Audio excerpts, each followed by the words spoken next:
Chapter 6. Anna hadn't even gotten through her office door before she was accosted by another agent and taken to a meeting room. There she was introduced to Elaine Guerrero, an imposing woman with olive skin, a long face, and thick, dark hair that fell in waves down her back. The director from Washington's sharp eyes missed nothing behind a chic, thin-frame data lens as she sat with Jada at a table in the center of the room. The latter woman held herself erect and stoic, not displaying any of the irritation she'd communicated on her call with Anna. As Anna sat down, Guerrero greeted her with a voice as commanding as her figure. "Agent Flynn, thank you for joining us." "Of course, Director." "How is your injury?" "Better today than yesterday. Thank you for asking." Guerrero paused, then motioned for her data lens to start a recording. "I am Director Elaine Guerrero, conducting this interview at 8:12 a.m. on Thursday, the 13th of January. In attendance are Special Agent Anna Flynn and Director Jada Davis. We are discussing the events of Tuesday, the 11th. Agent Flynn, can you please go over the details of the 11th and how you learned of Ben Jacobs and Naomi White?" Anna cleared her throat. "Of course. In the early afternoon of the 11th, Agent Williams came to my office and told me about a tip she'd received from a confidential informant. I joined her to interview the CI who had information regarding illegal modifications made to a matter manipulation device." Guerrero held up her hand to interrupt. "Was this confidential informant an arrangement sanctioned by the agency?" Anna glanced at Jada, then back to Guerrero. "She was not. My partner set this up on her own, though when she explained to me what she'd done, I agreed that it had been a good idea." "You approved of her actions without Director Davis's knowledge?" "I intended to conduct the interview first, and then inform the director of what we found out." "Naturally. Do you know why Agent Williams failed to follow proper procedures?" "I attributed it to inexperience with confidential informants. I believe this is the first time she has entered into such an arrangement." Guerrero motioned to her data lens, making a show of studying some information. "Agent Williams has been with the agency for 6 years, and your partner for 2. Is this not sufficient time to have gained experience with confidential informant procedures?" Anna didn't say a word and focused her eyes on Jada. She had no intention of allowing Guerrero to bait her into a discussion of what was or wasn't reasonable for Lisa. Jada took the cue. "We don't use confidential informants often. I'd estimate we have an average of 3 active at any given time across the agency. It's unsurprising to me that Agent Williams has not been the lead in such a relationship prior to this." Guerrero visibly made a note. "I see. Agent Flynn, you may continue." "We met with the informant who had performed a fairly simple unlock modification on the matter manipulation device I mentioned earlier. She told us of the male suspect who owned the tablet. We later identified him as Ben Jacobs. She then expressed her concern that his device contained encrypted, high-end modifications and revealed she had installed a tracker on the tablet unknown to Mr. Jacobs." "And the identity of this informant?" Anna knew Guerrero didn't expect an answer, but wanted the response on record. "The CI risked herself to do the right thing. I won't reveal her identity. To do so would burn an important resource for my partner and weaken her future credibility. In truth, I only have an alias anyway." "Go on." Anna described meeting Naomi and Ben and how, when Simon scanned the room, at least 2 MMDs escaped detection. Naomi's bracelets, and the modded tablet Ben later used to infiltrate Shaw's apartment. "Why do you think those devices were missed?" Anna hadn't given this particular question much thought. The disabling mod and its implications had occupied most of her mental bandwidth since the bombing. "Mods exist which can confound our detection routines. I assume they ran one of those." Jada agreed. "This is the assumption of our data techs. We've encountered such tech before, though it's expensive and not easy to come by for low-level criminals." Guerrero glared at her. "I did not ask you, Director. I wanted Agent Flynn's thoughts. I believe the manner of my questions made that implication clear." Jada stared back, unfazed. It's not Agent Flynn's job to determine why agency equipment or programming failed. We have data techs for that. It isn't her job, but I believe she knows more about the situation than she's previously reported. Director, you are walking on thin ice. Be careful. Guerrero refocused her attention back to Anna. Agent Flynn, the criminals you encountered used an exploit to disable your partner's service weapon. Can you explain why this didn't affect yours? I can't. Anna felt exposed as the lie left her lips, but she couldn't think of what else to say. She had to at least make a pretense of ignorance. I think you do. Anna didn't respond. Guerrero hadn't asked her a question, and she didn't intend to volunteer anything. Each falsehood represented an opportunity to get caught. Thankfully, Jada intervened again. Director Guerrero, would you like to ask my agent something, or are you content to cast aspersions? Anna stifled a smug grin. Guerrero flicked her eyes at Jada, pursed her lips, then returned her attention to Anna. According to your own testimony, Naomi White used bracelet MMDs to manipulate the hotel furniture and structure. Did you find this surprising? No, I encounter hacks like these all the time. Civilian security isn't difficult for hackers to break, and it's generally only intended to keep honest people honest. In terms of what happened Tuesday night, manipulating furniture was the least surprising thing Jacobs and White did. Anna added silently that Guerrero's question showed how little she knew about the real work MMD agents did. Please describe the altercation in detail. Anna did, starting with Ben's attack, describing the fight with Naomi and her dramatic exit through the window, and then ending with Simon informing her that Lisa had been shot. Your partner sustained a wound outside the range of your service weapon? That is correct, Director. Continue. Anna recounted how she'd pursued Ben to Shaw's apartment, found the guards dead, ascended into the house, then engaged him before he detonated a bomb in the master suite. She took care to leave out her usage of an invisibility mod. I gave this account on the record the evening of the 11th, so you can verify the details. They are consistent with everything I've just said. The director nodded.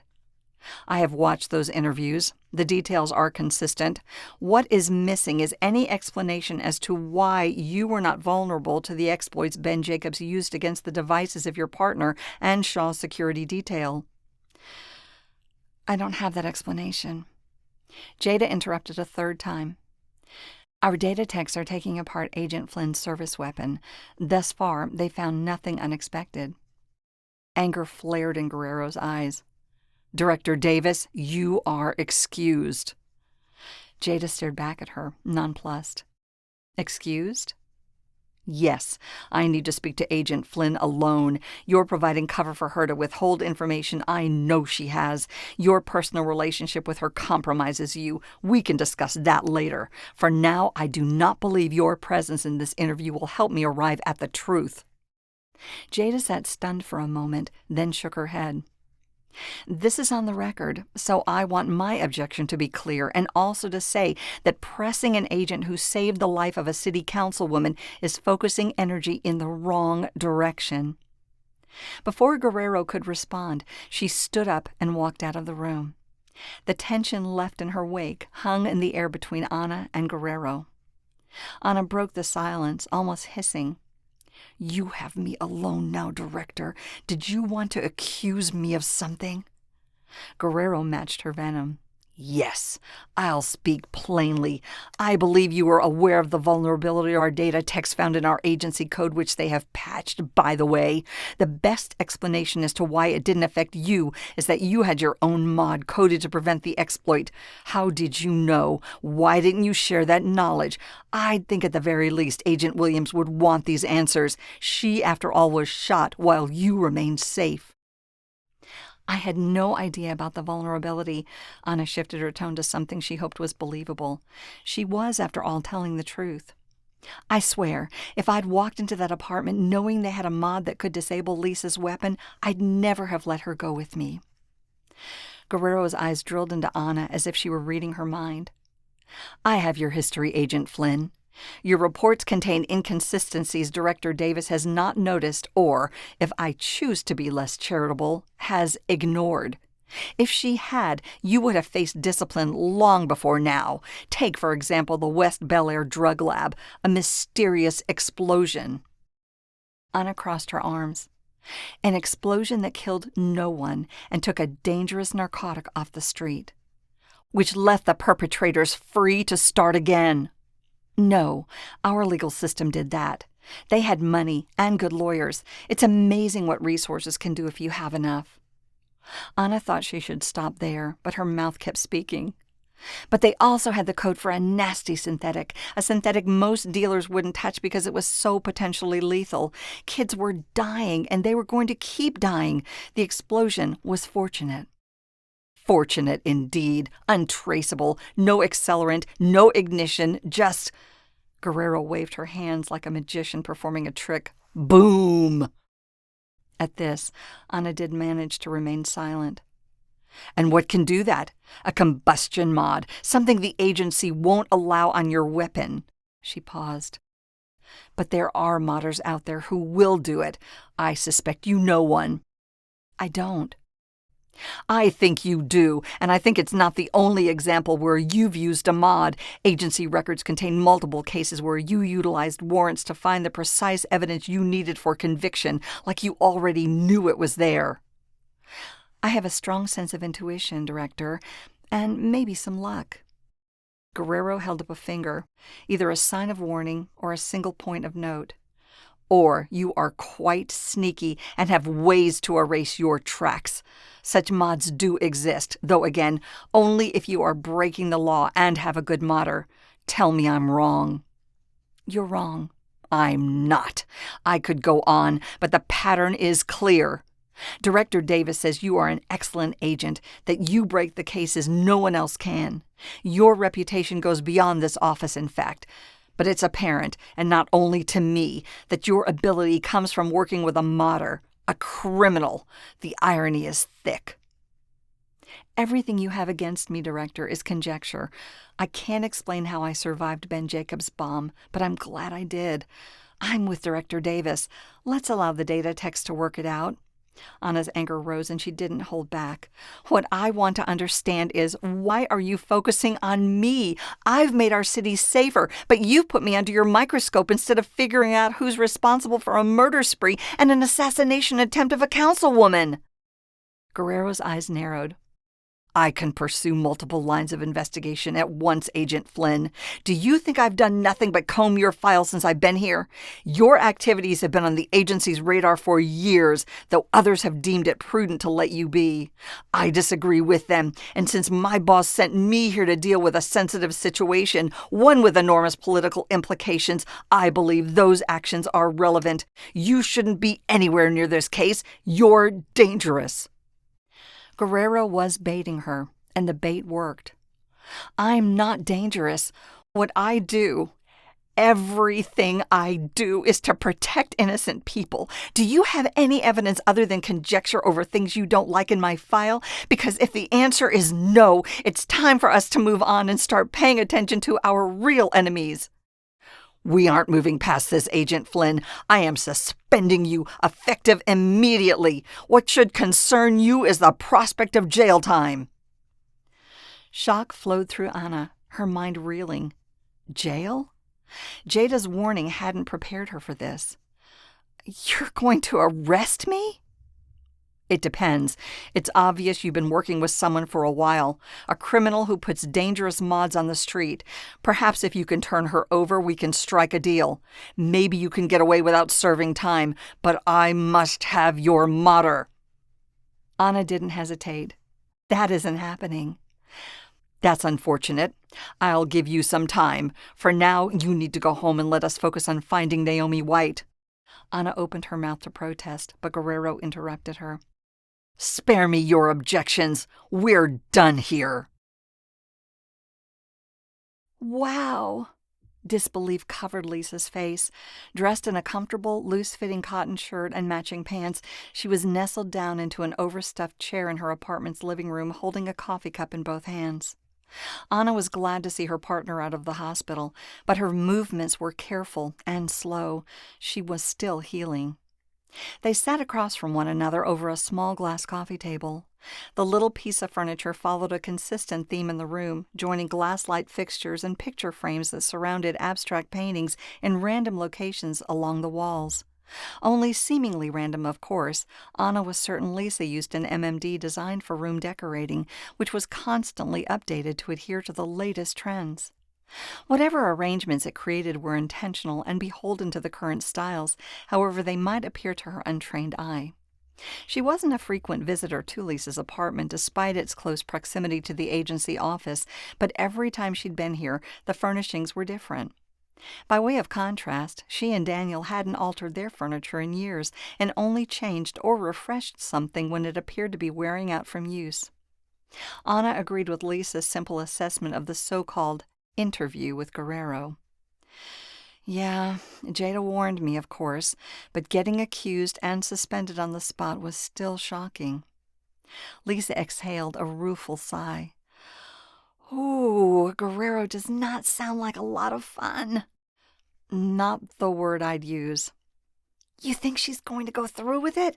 Arresting you? Anna spread out her hands. Maybe. She doesn't have much evidence. I'm hoping it's a play to get at my mater. So give her up then. Anna couldn't tell if the suggestion was real or a jest, but her face flushed regardless. Why? Would you? I'm guessing you aren't going to bust black ice, and all she's done is provide a tip that almost got us killed. My mater has done far more than that for me over the years. No, of course not. Lisa adopted a look of contrition. I'm sorry. I guess I'm still a little irritated that this protective mod existed and only you got it. When Anna's expression darkened, she amended herself. I'm not upset at you. You didn't even know. It's just, getting shot was so... She searched for the word. Violating. Anna studied her partner, her friend, and saw a near imperceptible shudder. Vulnerable was an apt word, and not one often used to describe Lisa Williams. She softened her tone. I'm sorry too, Lisa. If I'd known, if my mater had known. You didn't, and I get that. Even she didn't know. Not really. I accept it. Mostly. And yes, I understand you can't give her up. She paused. And honestly, it probably wouldn't matter. If your staff is clean like you said, there isn't any proof of what she did. Not unless you tell on me. Lisa brightened at this, some of her natural charm returning. Ooh, an excellent point. Now the real question is, what do you have that I want? Lisa! She winked and tittered. No, my lips are sealed. After all, what do I even know about it? Nothing, I hope. Exactly. Nothing. Lisa almost purred this last word. Anna sighed. I don't think she can touch me, but being suspended will drive me crazy. After everything that's happened, sitting on the sidelines will be hard. Lisa shook her head. I couldn't do it. I wouldn't do it. And if they sideline me on account of you, I'm not stopping. I'll hunt down Naomi White, and when I find her, I'll be glad to be off duty. Heck, perhaps you could introduce me to this mater of yours for real. Anna raised her eyebrows. Nope. No one messes with my mater except for me. It's an exclusive deal. Oh, sure. Lisa rolled her eyes. Her entire livelihood comes from serving only you. You may be overestimating your importance there. Anna smiled. I meant exclusive to agents. I'm under no illusions about how maters make a living. Are you going back to the office tomorrow? Lisa reached down and probed her side gingerly. Oh, I plan to. I hear there's this terrorist organization out there shooting agents, and I want to see what's up with that. Anna laughed. Oh, you aren't alone. But you know I'd prefer to have my partner with me. Tell that to Guerrero. Lisa narrowed her eyes and shot Anna an impish grin. I'd rather tell it to someone else, someone more likely to act on it. Anna tilted her head, not certain what Lisa meant. Who did you have in mind?